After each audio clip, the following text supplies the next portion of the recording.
नमस्कार। मैं संतोष कुमार मौर्य, सहायक अध्यापक, पूर्व माध्यमिक विद्यालय हजौली, शिक्षा क्षेत्र चिलकर, जनपद बलिया, उत्तर प्रदेश की ई पाठशाला में आपका स्वागत और अभिनंदन करता हूं।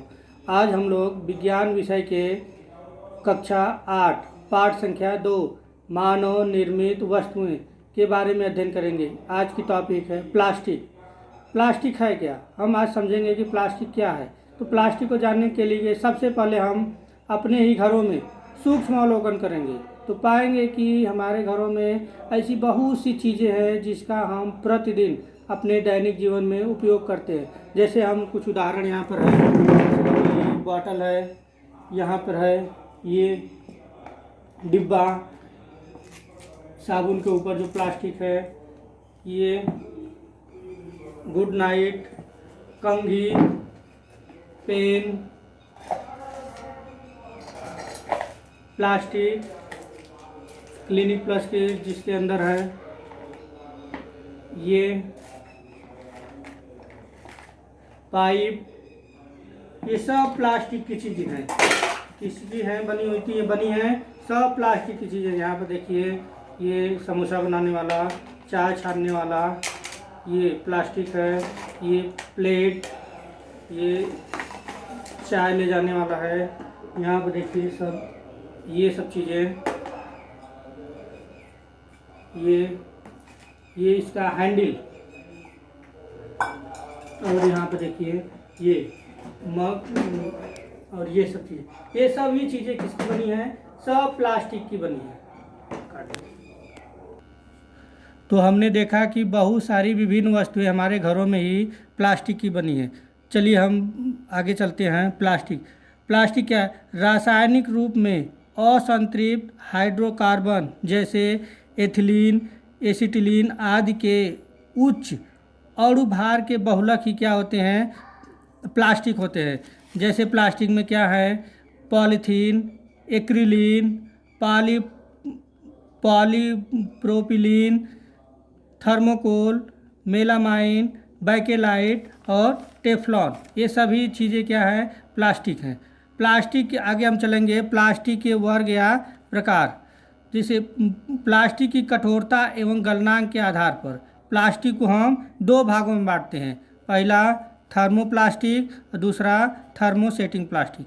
पहला हम चलेंगे थर्मोप्लास्टिक क्या होता है। थर्मोप्लास्टिक, इस प्रकार के प्लास्टिक को अगर हम गर्म करते हैं तो वो मुलायम होकर पिघल जाता है और इसको पुनः हम ठंडा करके कठोर या कड़े बना सकते हैं, और फिर उसको अगर हम पुनः फिर गर्म करेंगे तो फिर वो मुलायम हो जाएगा और फिर हम उसको कठोर बना सकते हैं ठंडा करके। मतलब ये क्रिया हम बार बार दोहरा सकते हैं। इसे पुनः चक्रण करके हम कई बार इसका उपयोग कर सकते हैं। जैसे ये पॉलीथीन का उपयोग हम कई बार कर सकते हैं गला के। उसके बाद दूसरा है थर्मोसेटिंग प्लास्टिक। थर्मोसेटिंग प्लास्टिक क्या है? इस प्रकार के प्लास्टिक को अगर हम गर्म करने पर ये मुलायम हो जाता है, लेकिन फिर ठंडा करने पर यह कठोर और खुरदुरे हो जाते हैं।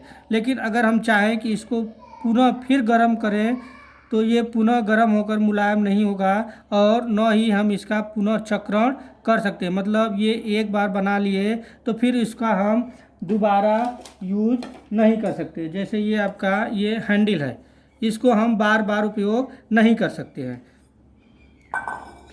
आगे हम पढ़ेंगे प्लास्टिक का उपयोग। हमारे दैनिक जीवन में बहुत सारे प्लास्टिक का उपयोग करते हैं। जैसे आज हम चलेंगे पहले पॉलीथीन पे। पॉलीथीन में जैसे हम थैली बनाते हैं, न टूटने वाली बोतल बनाते हैं, पाइप बनाते हैं और बाल्टी आदि बनाने में। एक्रिलीन क्या है? कार के या ट्रकों की जो खिड़कियां बनाते हैं वो हम एक्रिलिक से बनाते हैं। पॉलीप्रोपिलीन रस्सी, रेसे, मजबूत पाइप आदि बनाने में। अगला है थर्मोकोल क्या है? इसका हम उपयोग पैकिंग में, खिलौने में या तो संचायक सेल बनाने में करते हैं। अगला है मेलामाइन से विभिन्न प्रकार के हम बर्तन बनाते हैं। अगला है बैकेलाइट से क्या करते हैं? जो बिजली के प्लग होते हैं या तो स्विच होते हैं, जैसे कंघी हो गया, पेन हो गया, या तो हम बर्तन के जो हत्थे हैं वो बनाने के लिए करते हैं। और लास्ट है टेफ्लॉन। टेफ्लॉन। टेफ्लॉन क्या है? टेफ्लॉन हम नॉन स्टिक जो बर्तन है उस पर ऊष्मा प्रतिरोधी परत चढ़ाने के लिए करते हैं। तो ये हो गया प्लास्टिक के उपयोग। अब हम जानेंगे प्लास्टिक से होने वाले दुष्प्रभाव। जैसे वर्तमान युग में प्लास्टिक हम लोगों की एक आवश्यकता बन गई है, परंतु इसके दुष्प्रभाव बहुत ही हानिकारक सिद्ध हो रहे हैं। जैसे जो पॉलीथीन है, पहला जैसे पॉलीथीन को अगर हम जलाते हैं तो इससे विषैला धुआं निकलता है, जो हमारे वायुमंडल को क्या करता है? प्रदूषित करता है, जिसके कारण विभिन्न प्रकार की स्वास्थ्य संबंधी बीमारियां हो रही हैं। अगर हम पॉलीथीन की थैली में बची जो खाद्य सामग्री को इधर उधर फेंक देते हैं तो उससे मृदा प्रदूषण भी होता है, और साथ साथ जानवर अगर खाता है तो वो भी बीमार हो जाते हैं। तीसरा हम चलेंगे, प्लास्टिक पर पानी का कोई प्रभाव नहीं करता, इसलिए वो न सड़ सकता है न ही गल सकता है। चौथा चलेंगे, जैसे पॉलीथीन का उपयोग अगर हम यहाँ वहाँ फेंकते हैं तो ज़मीन के ऊपर पड़ा रहता है। जैसे बारिश का पानी हुआ तो बारिश के पानी को, वर्षा के पानी को वो ज़मीन के अंदर जाने नहीं देती है, जिसके कारण भूमि रिचार्ज या तो पुनर्भरण में क्या होती है? बाधा होती है। अगला हम चलेंगे, जैसे प्लास्टिक को अगर नालियों या सीवर लाइन में हम फेंक देते हैं तो उसमें जाकर वो फंस जाती है, जिससे नाली का जो दूषित पानी होता है इधर उधर फैलकर पर्यावरण को क्या कर देता है? प्रदूषित कर देता है।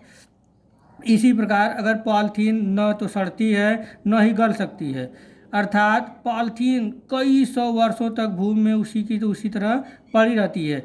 इसीलिए हमारी भारत सरकार ने पॉलीथीन पर क्या कर लगा दिया है? बैन लगा दिया है। अतः हम सभी नागरिक का कर्तव्य है कि पॉलीथीन का उपयोग नहीं करें। उसके स्थान पर जब हम बाज़ार जाते हैं तो हमें कपड़े के बैग या थैले का प्रयोग